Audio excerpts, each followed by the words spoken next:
hard to change the culture of District 52. And this is happening every single day. Just turn around and look at each other. Are we having fun, or are we having fun and making trouble? Now I'm going to go out on a limb, and I'm going to say none of you are bored and none of you are ready to take a nap. You know, we have legends in District 52. Alfred Herzig, past District 52 governor and past international president. Roberta Perry, past international director and co-founder of my home club. Lance Miller, world champion of public speaking, who now travels the world training Toastmasters officers and Toastmasters clubs all over the world. Maurice Domino and Terry Mayfield, who have taken the skills they learned in Toastmasters and built great speaking careers. Their leaders, their speakers, and every single one of the people I just mentioned has been a keynote speaker at District 52 at least once. Now let me ask you, have you ever sat out there and thought, I want to do that? Have you? Yeah. I want to do that. I'm a good speaker, and I'm getting better. I want the opportunity to be a keynote speaker. Well, why shouldn't you get the opportunity? Why not? We're all Toastmasters here. Keynote speaking should be one of our goals. And we, as members of District 52, should give you those opportunities. So tonight, I'm coming true on that promise. Tonight we have not one, not two, but 3 keynote speakers. Future legends of District 52 are. You may be familiar with them because you've seen them in competitions. Have you ever had an idea that you knew you could help others, but found it difficult to get those you sought to help buy into the vision? That was the situation Tremale Berger was faced with when he was tasked with creating new ways of convincing skeptical high school-aged young men to become gentlemen and develop a passion for self-refinement. Today, Tremale is going to share with you how his experience in being a co-founder and director of youth initiatives for Gentlemen's Agenda, a movement organization dedicated to restoring the gentleman back to the social prominence, and how it helped him discover ways in which he could convince skeptical individuals to buy into his vision. Please welcome Tremale as he presents his talk entitled Vital Missions, How to Get Others to Buy into the Vision. Tremale Berger.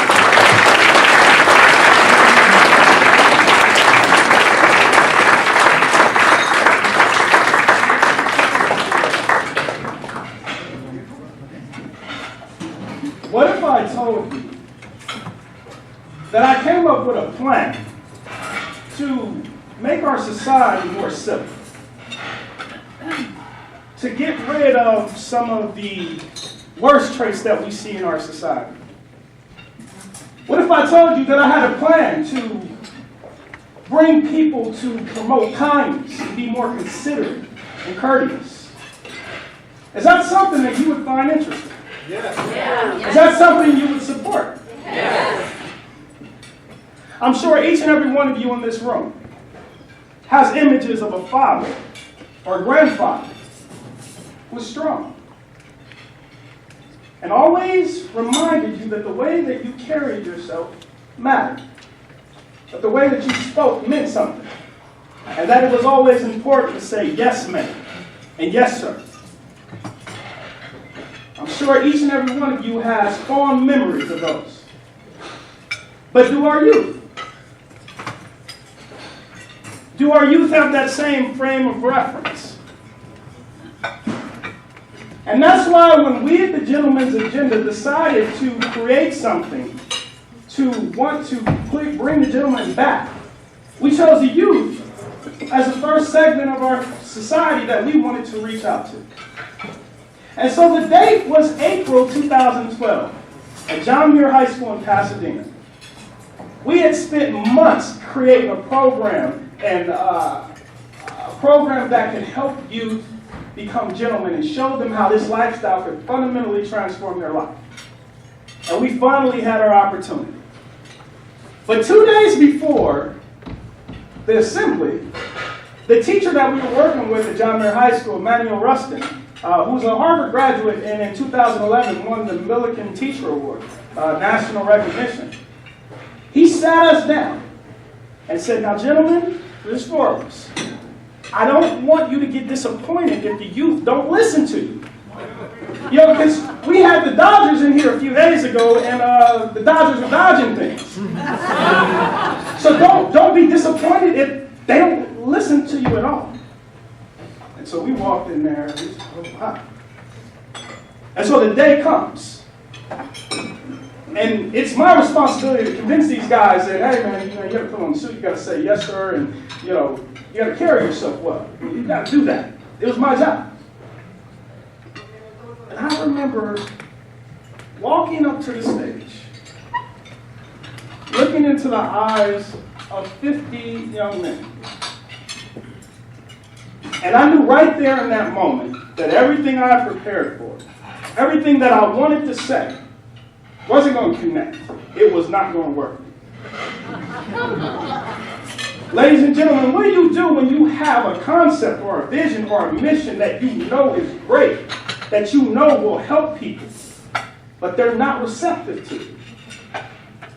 What do you do when you have a vital mission that other people are apathetic and indifferent towards? That's a question that we try to figure out. And so back to that stage, looking at these 50 young men. In 1 second, I mentally balled up my speech and threw it in the trash. And I just spoke about my life. And I acknowledged every fear that they had. I told them, I understand. You guys are used to having motivational speakers come in here. They speak a little bit. They inspire you.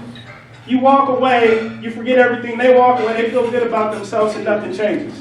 I get that. Listen, I understand. You might be in the 10th grade, you have no clue how doing geometry is going to help your life. I know that. I know that you have teachers that in some cases you know don't care anything about you. But what if I told you that there was a way to change it? What if I told you there was a way to fundamentally transform your life by taking on a certain lifestyle? I said, oh, you guys look at me skeptical, huh? Because I'm up in here in a suit, I talk nice. Well, I grew up in Watts. I'm a foster kid. Been through 4 foster homes between my birth and the age of 2.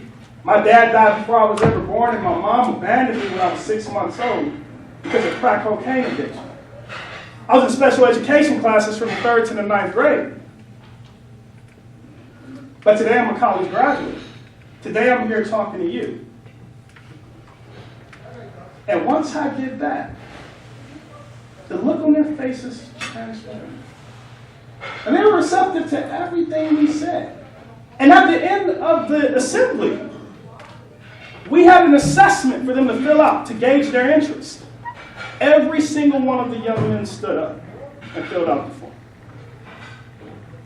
Mr. Rustin, everybody was speechless. Mr. Rustin was so speechless that he brought us in and he sat us down.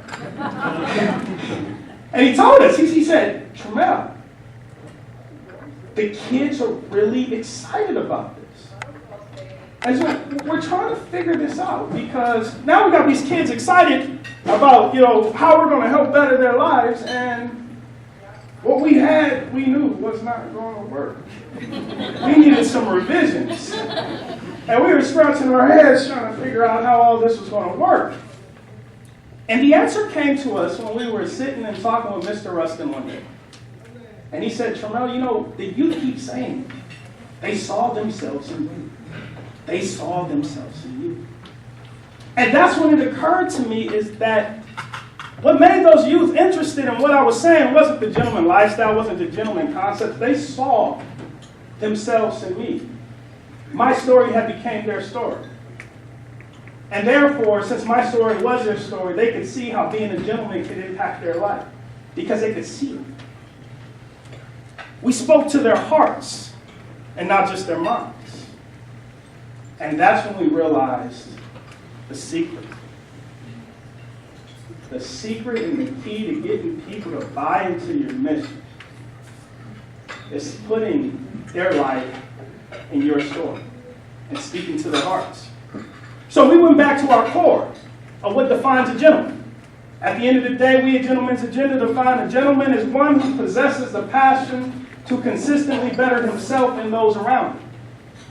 And we started thinking about the youth, what young man's going to have a passion to better someone else's life when they don't have a burning passion to better their own? And that's how we created the Passion Academy. We would work with the youth to help them explore, identify, and take action on something that they were passionate about. We would work with them to pull what their intrinsic interests were from their hearts. And then later down the line, hit them with the gentleman lifestyle. Once we find their passion, we present the gentleman lifestyle as that secret path to living their passion. We hook them. And that's what we created. And to this day, we're in our third semester running the Passion Academy at John Muir High School. We have other schools interested. And we are exercising our vital mission. Now, I know each and every one of you has had something that has impacted you. You've taken a look at your society, and you saw something that you wanted to change. You had an idea. You saw something that you thought wasn't right. And maybe you got disappointed because the people that you were working with weren't quite interested. You showed up to volunteer, and the kids just seemed disinterested, or the people that you were working with were simply disinterested. Well, what we learned is that sometimes apathy and indifference and a general lack of interest can simply be a minor facade that you can get over by simply inserting their story into yours. By making your vision their story so that they can see themselves in your vision. Now, for those of you who don't have a mission, who haven't discovered that vital mission just yet, I invite you to come join ours. Our mission is simple. We want to bring a gentleman back. Doing something as simple as smiling at people when you walk down the street helps our mission, helps our cause. Doing something to remind somebody of how appreciative and thankful you are for them will help our mission. Insisting that people treat you with respect and following up with that will help our mission. This is our vital mission. And I know each and every one of you has that mission inside of you. And I just wanted to share this story with you because I don't ever want any of you to give up on something that tugs at your heart, some mission that you created that you know will help impact and improve your society. You can get anybody to buy into your vision, anybody to buy into your mission, if you only hit them in the heart and put their story in your story. Toastmasters.